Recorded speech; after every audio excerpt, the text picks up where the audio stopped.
जब भी मैं बाहर जाता हूँ सिटी के बाहर, हुँ। जितना तेरा कमेंट्स है तो बोलते जाना, मैं चश्मा को साइड में रख के ऐसे ही अंदर जाता था, जस्ट फॉर अंदर से अच्छी फीलिंग आती थी। जो 7 बजे गाना शुरू करता है, सब लोग भाग जाते हैं इर्द-गिर्द डर-डर के। फ़िल्म का नाम है रावण। उस फ़िल्म में एक सीन है जहाँ पे शाहरुख खान साहब गुंडों को पीट रहे होते हैं और पीछे से आपकी कमेंट्री चल रही होती है और उस सीन के एंड में फिर रजनीकांत साहब आते हैं, वो क्रॉसओवर होता है। मेरे को आप ये बताइए, एक तो ये बताइए कि रजनीकांत साहब आ गए और आप इस तरह करके झुकते हो, वो पूरा सीन का क्या माहौल था? और क्या वो सब चीज़ लिखी हुई थी या इम्प्रोवाइज़ आप कर रहे थे कि कुछ हुआ तो बीच में एक आप पंच डाल दिए? हाँ, तो अनुभव जी डायरेक्ट कर रहे थे, उन्होंने कहा कि सुरेश को कुछ बनाते ना यार, हुँ। ना तू वहाँ पे बैठ के ऑब्जर्वर जैसा कमेंट मारते रहना, कुछ भी जो मन में आए तो कमेंट कर। जब मैं तेरा क्लोज़ लूँगा ना, जितना तेरा कमेंट्स है तो बोलते जाना, तो मैं करता गया वो। और कभी-कभी वाइड शॉट में बोलता था, तो बोला, "अरे! एक सेकंड क्या बोला, क्या बोला?" शाहरुख भी पूछा, "अरे! क्या बोला, क्या बोला?" Oh! And they used to then stitch it together. और बाद में वो रजनीकांत साहब आए तो मैं तुरंत ऐसे हो गया, नेचुरली। और उस बंदे ने जो रजनीकांत साहब का रोल किया, मैं उनको अच्छी तरह से जानता था। वो आते थे, ऐसा रजनी साहब आ गए, वो ऐसे फैट सिगरेट सब लेके, सब स्मोक नहीं करते, ऐसे ऐसे ही उसको देख के हम लोग सब हँसते थे, बिकॉज़ इतना अच्छा करता था नकल वो, and we used to enjoy. There were rumours कि शायद रजनीकांत साहब खुद आने वाले हैं and all that stuff, cameo के लिए, छोटा cameo. He couldn't make it कि वो अच्छा, वो रजनीकांत साहब नहीं है? नहीं है, हाँ। ओह! तो अच्छा, ये अभी बोल सकता हूँ आई थिंक, हाँ, नहीं ऑफ कोर्स। अच्छा, ओके। फिर उनका पूरा ये लाइकनेस सब डाल के उनको करा, बिकॉज़ रजनी साहब was not keeping well that time. Hmm, hmm, it's hmm. A known secret also in the industry. Hmm, hmm. लेकिन बहुत बहुत मज़ा आ गया। और क्योंकि मुझे देखना था रजनी था, और मैंने ये भी ऑफ़र किया, सर मैं ही करता हूँ रजनी सर का रोल भी। मैं बहुत करता था अभी रजनी सर का ही, 1 से बोले 2, 2 से बोले 3, 3 से बोले 4, यू नो ऐसा। इधर वापस नहीं आएगा तो तेरे को मिलेगा 4 पंच मार, समझा? हट जा इधर से ही, ऐसा मैं बहुत कर मुझे बहुत शौक था वो करने के लिए, रजनी साहब का specially, all that style bye iconic. Even अभी जेलर फ़िल्म देख रहा था मैं, हुँ, हुँ। इतना बढ़िया वो चल के आ रहा है हाई स्पीड में, एक चश्मा ऐसा साइड में रख के। तो उसके बाद से जब ऑफ़िस में यहाँ पे कंसल्ट कर रहा था, मैं चश्मा को साइड में रख के ऐसे ही अंदर जाता था, जस्ट फॉर अंदर से अच्छी फीलिंग आती थी बस। तो फ़ील लेने के लिए। But style bye, totally style bye, hmm, hmm. And again humble. Humble, yes. Sorry. Too too hmm. Much. Sir, Ravan की बहुत बात होती है अभी सोशल मीडिया पे कि जिस लेवल का वीएफएक्स उसमें यूज़ हुआ था, उसके बाद अभी तक हम लोग उसको टच नहीं कर पाए हैं। तो आपने चूँकि उस फ़िल्म पे काम किया है, तो किस तरह का प्रोसेस आप देखते थे वहाँ पे? मतलब अरे! एक अच्छा हुआ आपने पूछा। जी, मुझे बंदे का नाम याद नहीं यार, लेकिन वो अपना लैपटॉप लेके बैठता था वहाँ पे। जी। अभी एक सीक्वेंस है वहाँ पे फुटबॉल वाला। हुँ। वो फुटबॉल लेके शाहरुख धाड़-धाड़-धाड़ सबको घुमाता है उसमें। शूट कर रहा था, मैं भी था वहाँ पे, कोई फुटबॉल नहीं था। ओह! कोई फुटबॉल था ही नहीं। वो पूरा सीन शूट शूट हुआ है, और बाद में ये, अरे यार नाम क्यों याद नहीं आ रहा? तो ये बैठ के वहाँ पे टाक, टाक, टाक, टाक करके काम कर रहा है। बोला, Suresh you see this after I finish. Lunch के बाद अराउंड 4 बजे शाहरुख, हम लोग सब लोग बैठ के वो देख रहा था। बोला, वाओ मैन, अमेजिंग! ऐसा लग ही नहीं रहा था कि फुटबॉल एक्चुअल में नहीं है वहाँ पर। इतना बढ़िया काम। रेड चिलीज़ का जो वीएफएक्स डिवीज़न है, अहेड ऑफ इट्स टाइम। वही बहुत, मैं बहुत कहूँगा, अच्छा। बहुत है। And I think today unfortunately क्या हुआ है कि वीएफएक्स में पैसे स्पेंड करने के लिए लोग थोड़ा पीछे हटते हैं, बट उनको करना चाहिए यार। करना वीएफएक्स चाहिए। इतना बढ़िया हुआ है, इतना अच्छा यूसेज हुआ। कितनी सारी फ़िल्में हॉलीवुड में सिर्फ़ ग्रीन स्क्रीन में बना रहता है। मतलब ये तो अच्छा है यार, पूरा एसी स्टूडियो में काम करो, गर्मी में बाहर नहीं जाओ, ऐसे लगे कि वहाँ पे धूप चल रहा है, आपके मुँह पे स्प्रे कर दिया, हुँ, हुँ। अब ये करो, कुछ नहीं हो रहा है। लेकिन हुँ, हुँ। बाहर जाके शूट करो, और बाहर आउटडोर में ज़्यादा एचएमआईज़ लगते हैं। Hmm, hmm. बड़े-बड़े cameraman they used to believe कि वो लाइट को बीट करने के लिए हमें एक्स्ट्रा एचएमआई लगाना पड़ेगा। बधाई हो बधाई फ़िल्म अनिल कपूर साहब के साथ जो किया, उसमें एक सीन है, और पक उसमें आपका लुक पंजाबी आप बने हुए हैं और वो बच्चे वाला जो है वो था, वो राइट? टोंडा, और उसमें सरदार वो विद द मलयाली एक्सेंट, और कैसे बोलता था वो? ए राजा तेरे को बोला ना मैं एकदम सॉफ्ट स्पोकन था वो। लेकिन सतीश कौशिक जी ने डिसाइड किया, क्योंकि मुझे बुलाया गया था और बोला कि पंजाबी कैरेक्टर है, सरदार का रोल है। तो मैंने सतीश जी को बोला, सतीश जी ये एक वॉइस और टोन मुझे अभी तक नहीं मिला है। अगर ये कोशिश करूँगा तो मेरी साउथ इंडियन करियर भी खत्म हो जाएगी। तो वो बोले, अरे नहीं यार तू करेगा, इतना अच्छी टाइमिंग है तेरी, इतनी अच्छी टाइमिंग है, तू करना, कुछ करना। तो सडनली उन्होंने बोला, एक काम करेगा तू, एक साउथ इंडियन सरदार बन जा। तो बोला ठीक है सर। तो बोला तू हाँ बोल दिया साउथ इंडियन सरदार। सरदार। तो बोला सर मैं actually I was doing a show which my wife was directing, मेरी जान हिंदुस्तान ईटीसी चैनल के लिए, और इस वक्त हम लोग सारे मतलब फुल इंडिया में घूमते थे। ऊटी में हम लोग गए थे just before I met Satish ji, और ऊटी में उन्होंने कहा कि एक कर्नल से मिलना है, कर्नल की इंटरव्यू लेनी है। तो हमने कहा इंटरव्यू लेना है। कर्नल निकले सरदार, अच्छा। सरदार जी तमिल में बात करना शुरू किया। हम्म। நீங்க தமிழா? இல்ல தமிழ் இல்ல சார் மலையாளி.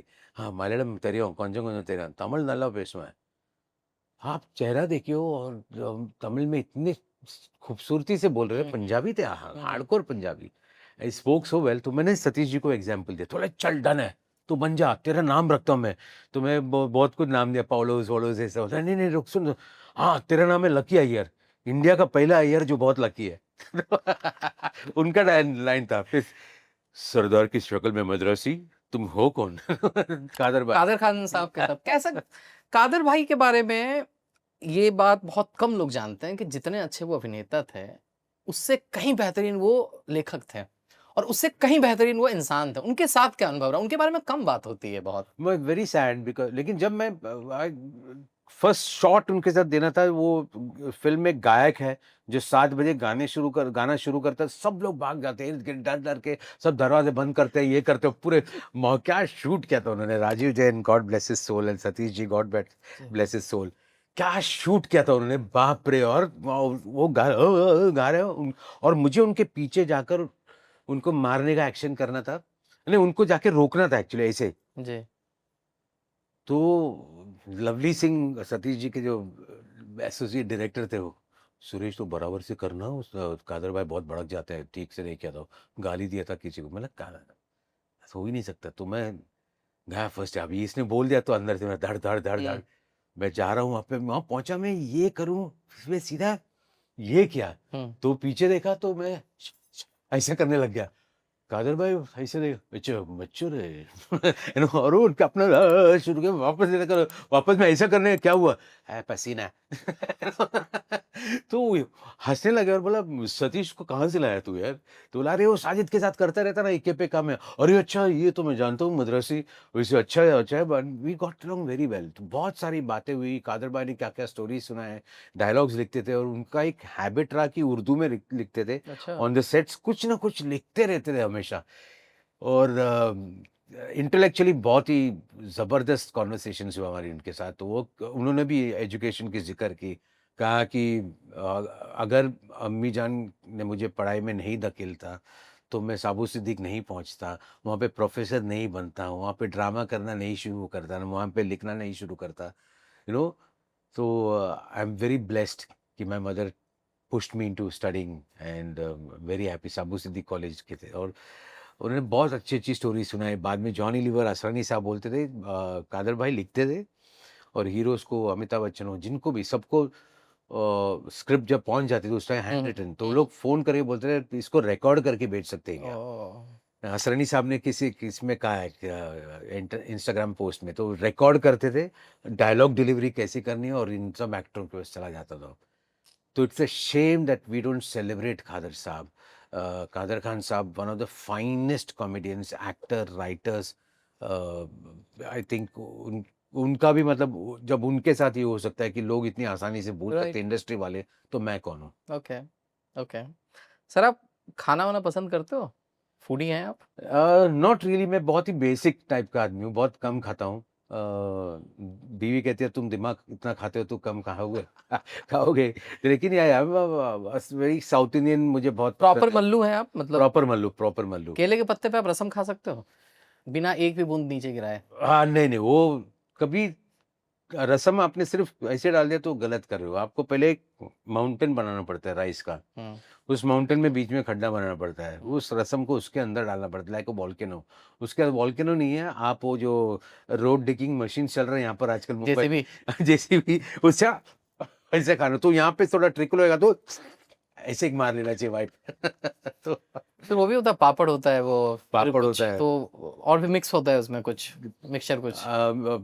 वेजिटेबल मिक्स होता है, फिर एक अवियल बोल के एक चीज़ होती है जिसमें सारे वेजीज होते हैं वहाँ पर, और जो मैं आजकल अवॉइड करता हूँ because I got issue with सूरन, यैम। तो मैं एलर्जिक, तो मैं वो मैं अवॉइड करता हूँ।